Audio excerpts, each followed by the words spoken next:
85% dos médicos hoje dependem de plantões, de plano de saúde, dependem dos outros, né?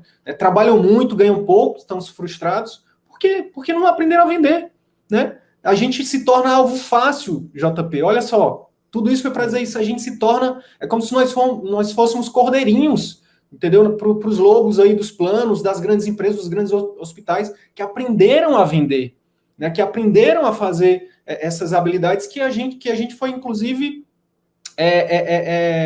impedido de aprender e foi, inclusive, desaconselhado que a gente aprendesse, porque poderia ser uma coisa ruim.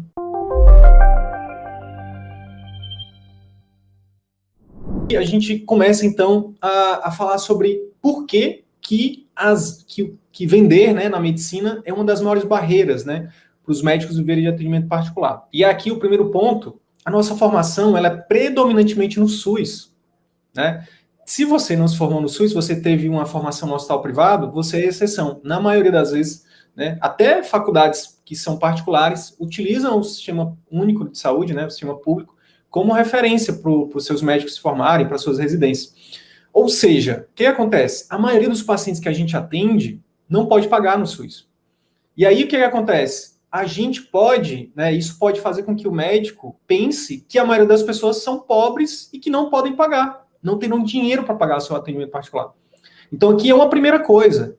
Não é porque você teve uma formação no SUS que não existem pessoas que podem pagar e que queiram pagar, estejam dispostos. Tá? Esse é um primeiro ponto, né?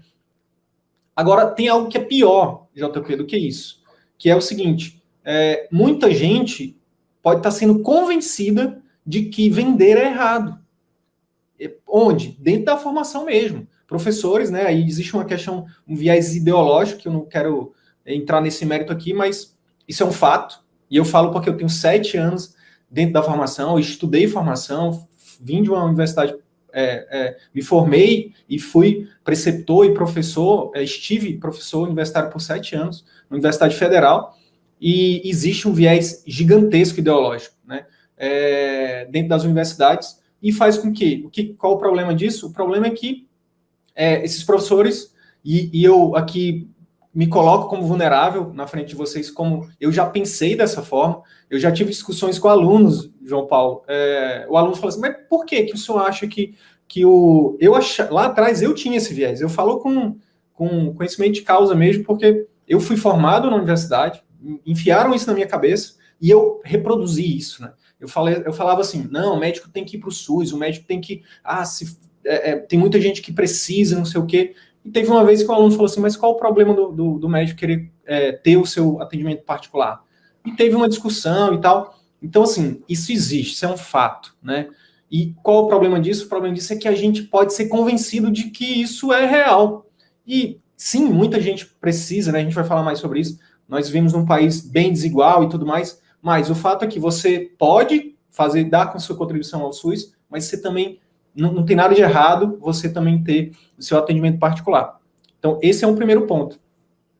Além disso, dentro da formação ainda, eu já te passo a palavra, JP, mas só para finalizar, sim.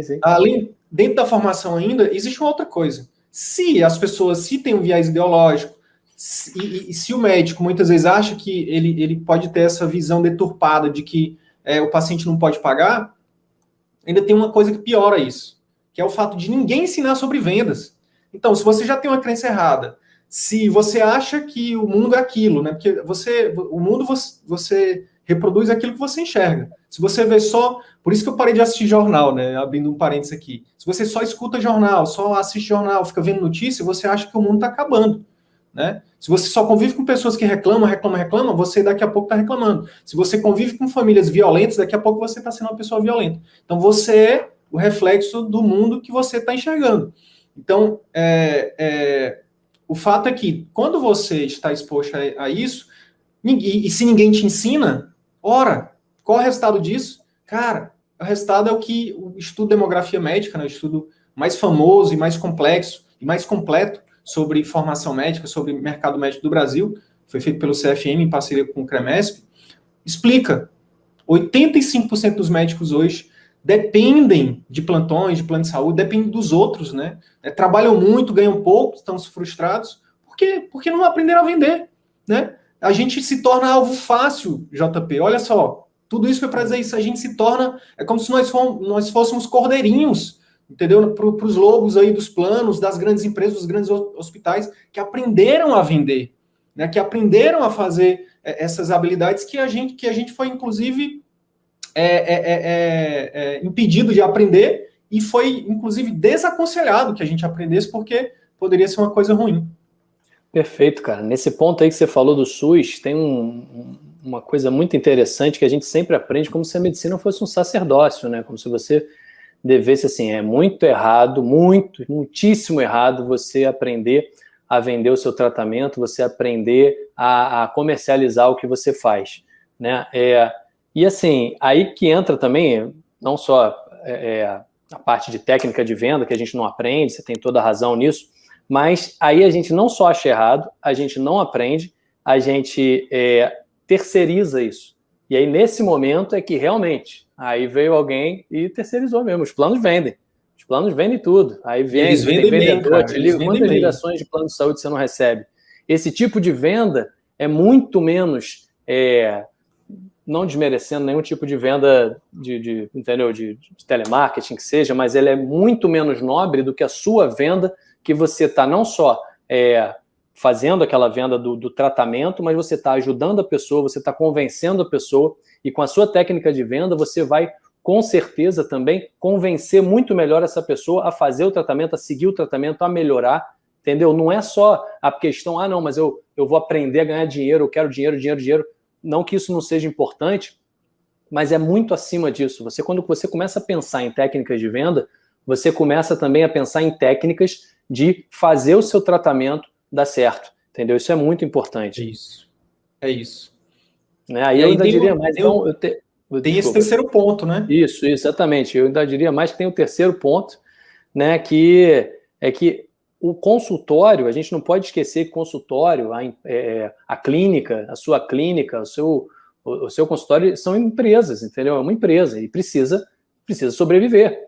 É muito comum a gente ver colegas que abrem empresas, né, e abrem o consultório e, devido a um tempo esperando, talvez com uma certa mentalidade de não vender, um certo vício, né, de que a gente que medicina é sacerdócio, não investir em parte de marketing também, acaba fechando, né? Dados do Sebrae falam que 60% das clínicas médicas quebram, né, nos primeiros 5 anos de vida.